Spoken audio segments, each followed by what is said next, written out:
This is Venkat for வெங்கட்.com. Intro முடிச்சிடலாம். நான் ஹெல்த் இன்சூரன்ஸ் கன்சல்ட்டிங் மட்டும் தான் பண்ணுறேன். ப்ராடக்ட் வாங்குறதுக்கு முன்னாடி இல்லை வாங்குற அப்புறம் கன்சல்ட்டிங் பண்ணுவாங்க. டேர்ம் இன்சூரன்ஸ் நானே இஷ்யூ பண்ணுவேன். ஒரே பிராண்டில் 2 ப்ராடக்ட் டிஸ்கஸ் பண்ணுவோம். இல்லாட்டி சம்டைம்ஸ் 2-3 பிராண்டை கோட் கேட்பாங்க. கொஞ்சம் டைம் எடுத்து கொடுப்பேன். So they will have a slow buying process. Insurance industry it's a sales driven industry. அதில் நீங்கள் ஸ்லோவாக பண்ணணும்னு நினச்சிங்கன்னா you can message me and do consulting with me. Some people directly mutual ஃபண்டில் இன்வெஸ்ட் பண்ணுறவங்க ரிவ்யூ பண்ண சொல்லுவாங்க.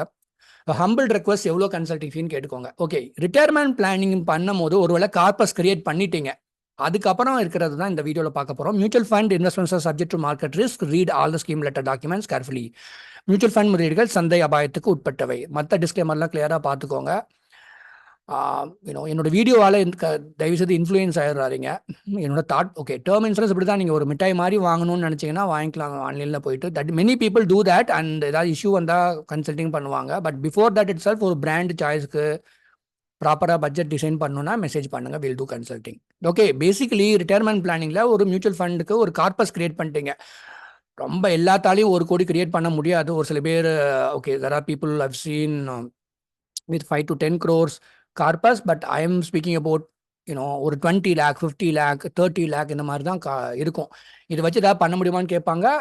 2-3 ஸ்ட்ராட்டஜி இருக்குது, அதை வச்சு கொஞ்சம் டிவைஸ் பண்ணுவோம். ஹேவிங் செட் தட், இப்போ ஒரு எஸ்டபிள்யூபி பண்ணுறீங்க. எஸ்டபிள்யூபி என்ன, சிஸ்டமேட்டிக் வித்ட்ரா பிளானில் நீங்கள் வந்துட்டு ஒரு 6 lakh 10 lakh நம்ம வந்து 50 lakhன்னு வச்சுக்கோமே.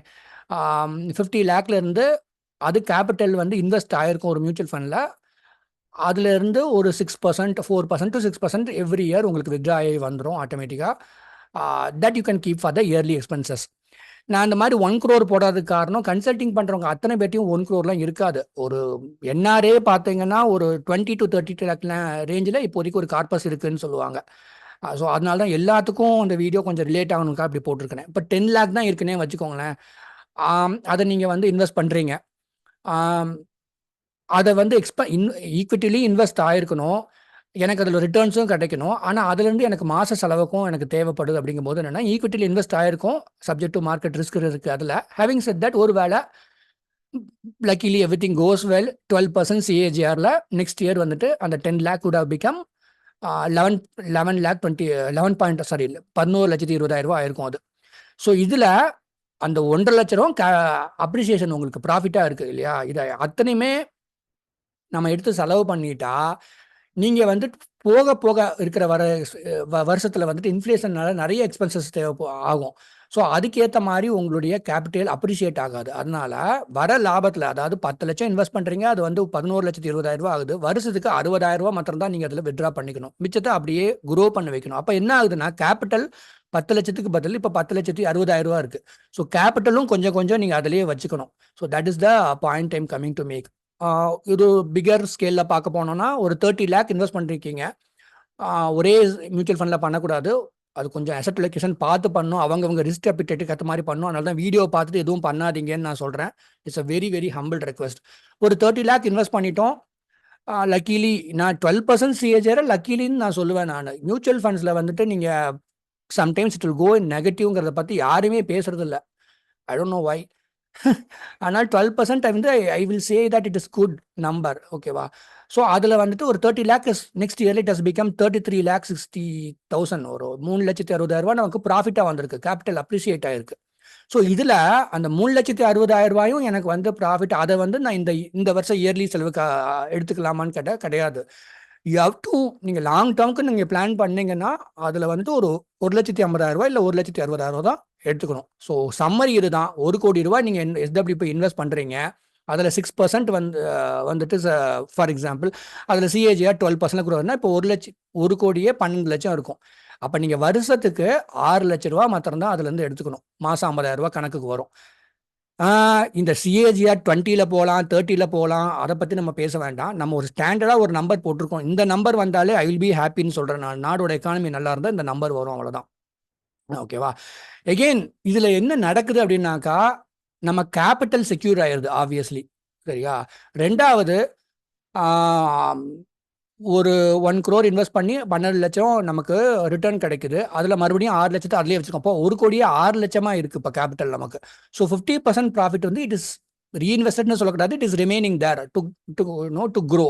ஸோ கேபிட்டலும் ஜாஸ்தி ஆகிட்டே வருதுன்னு அர்த்தம். அது காம்பவுண்ட் ஆகிட்டு இருக்குன்னு அர்த்தம்.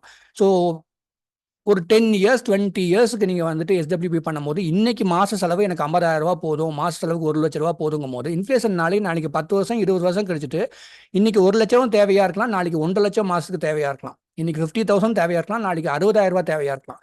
ஸோ அதனால தான் எஸ்டபிள்யூபி பண்ணும் போதுட்டு அந்த வர ப்ராஃபிட்டில் அத்தனையுமே வந்துட்டு நீங்கள் வித்ட்ராவல் பண்ணக்கூடாது.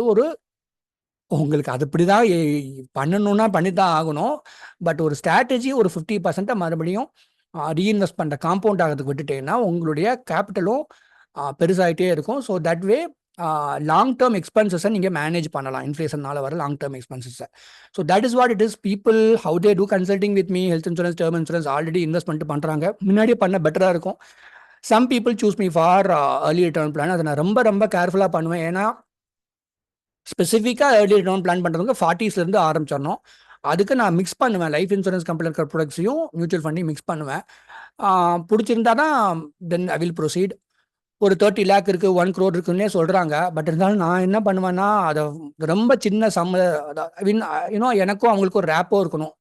தே should have trust factor on me. அதனால பொறுமையாக பண்ணுவேன்னு நான் சொல்லிடுவேன். Over a period of 6 months தான் மெதுவாக இன்வெஸ்ட் பண்ணுவேன். ஏன்னா லம்சம்ல இன்வெஸ்ட் போது we have to be very very careful. இது வந்து ஆல்ரெடி கார்பஸ் கிரியேட் பண்ணவங்களுக்கு.